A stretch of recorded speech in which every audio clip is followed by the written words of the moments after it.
Smart Ideas, notre rubrique consacrée aux startups éco-responsables avec Olivier Tran. Bonjour. Bonjour. Bienvenue, vous êtes le fondateur de Biscornu, vous l'avez créé en 2020. Exactement. Avec quelle idée? C'était quoi le déclic?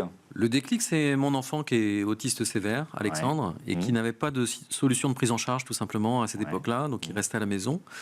Et comme il n'avait rien à faire, ça s'est pas très bien passé puisqu'il a regardé en boucle des vidéos de suicide. Donc moi j'ai arrêté une carrière un peu confortable dans l'industrie de l'aluminium pour essayer de construire un avenir pour mon enfant. Et l'idée est venue de créer Biscornu, qui est un traiteur événementiel, une maison de gastronomie, pour qu'il puisse démontrer, on puisse démontrer que ces jeunes porteurs de handicap cognitif, mental, puissent travailler très efficacement.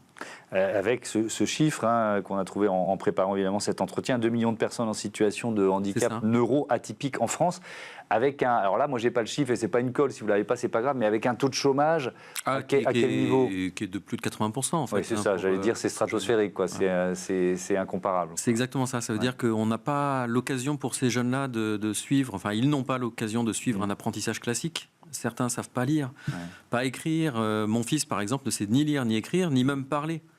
Pourtant, on se rend compte, nous les parents, qu'ils peuvent bien faire des choses à la maison. Donc typiquement, débarrasser un lave-vaisselle, il sait très bien faire, et en plus ça l'amuse, et il aime bien le faire tous les jours. Donc sur ce constat qu'ils peuvent faire des choses simples, eh bien, on a pu construire un projet pour les embarquer dans l'aventure de l'entreprise. Alors, c'est une entreprise, c'est un traiteur. C'est un traiteur. Qui participe pour des événements. Et alors, ce que j'entends là, c'est passionnant, parce que ça veut dire qu'il faut être pointilliste, c'est-à-dire qu'il faut trouver la mission qui correspond à chacun et à chacune. C'est tout à fait le projet, c'est tout à fait l'idée de dire chacun d'entre nous, on a des qualités, des talents, et aussi on a des choses qu'on ne peut pas forcément bien faire, et qu'on n'a pas forcément envie de faire non plus d'ailleurs. Et donc c'est de trouver le bon endroit pour chacun, pour être juste à sa place, à sa bonne place, pour être efficace, au bon niveau de qualité et de quantité. Et alors, parce que quand on organise un événement, il y a des métiers incontournables. Il y a des métiers en cuisine, dans un laboratoire, pour faire de la production de pièces cocktail très fines. Donc là, on va embaucher plutôt des jeunes qui seront très à l'aise pour éplucher des légumes, pour les tailler. D'autres qui vont être très à l'aise pour assembler de façon très minutieuse. Et puis, vous avez le service, quand on va être devant le client, donc dans les entreprises ou dans des gros événements, où là, on aura d'autres types de jeunes qui vont être très à l'aise pour servir devant plein de gens, plein de monde, être très à l'aise avec tous ces gens-là. Et donc, ça veut dire les former aussi? Ça veut dire évidemment les former. Et même, j'ai été trop vite, les détecter, c'est-à-dire que l'entretien d'embauche, il doit être particulier quand même. Alors justement, c'est pour ça que Biscornu n'est pas seul. J'ai créé 3 structures complémentaires dans un écosystème d'inclusion pour réussir ce pari un peu fou d'embaucher nos enfants très différents. Eh bien, il y a Affûté, qui est une association, qui est un organisme de formation. Donc Affûté veut dire l'association pour la formation universelle aux tâches élémentaires. Donc on va détecter justement les jeunes et les talents de ces jeunes-là avec un profilage très précis, selon 27 axes d'analyse maintenant, pour détecter la capacité ou l'aptitude de pouvoir réaliser certaines tâches. Et on va faire le matching avec les tâches élémentaires qu'on va recenser dans toutes les entreprises, Biscornu en étant une parmi toutes. Donc on va adopter la même technique de pouvoir profiler le besoin d'aptitude selon les mêmes 27 axes. Et on va faire rencontrer les deux pour dire ce jeune-là, il a les aptitudes nécessaires pour faire ce travail-là ou cette tâche-là. J'aime bien cette idée qu'on puisse être biscornu et affûté à la fois. Ça va très bien ensemble. Vous publiez un livre de recettes chez Albin Michel. C'est quoi l'idée de ce livre?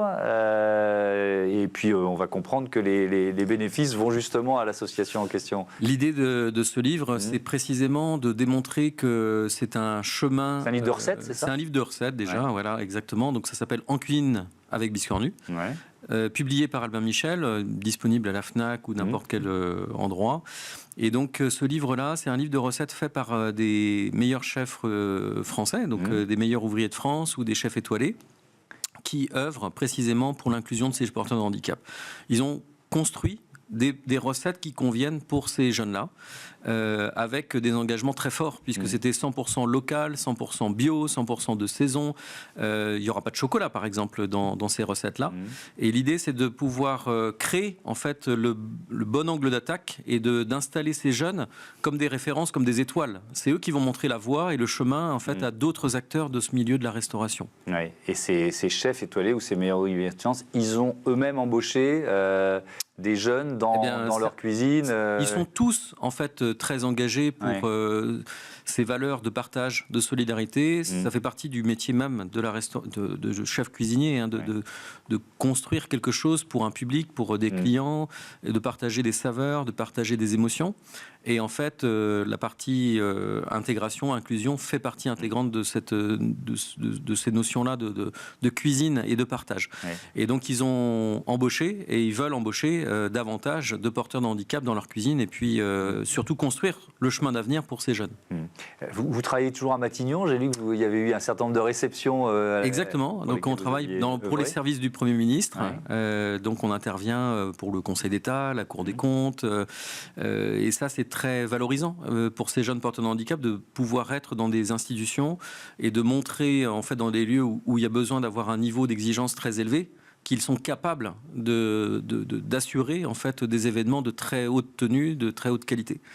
Tout ce projet-là vise à faire de la pédagogie auprès de ceux qui nous écoutent, des entreprises, des employeurs, de dire chez vous également, il peut y avoir des tâches élémentaires qui peuvent être réalisées par ces jeunes porteurs de handicap. C'est un travail collaboratif et à construire ensemble, en fait. Faisons leur chemin à eux. Ils méritent d'avoir leur place au milieu de nous. Merci beaucoup, Olivier Tranet. Bon vent à Biscornu. Voilà, c'est la fin de ce Smart Impact. Merci à toutes et à tous de votre fidélité à la chaîne des audacieuses et des audacieux. Salut!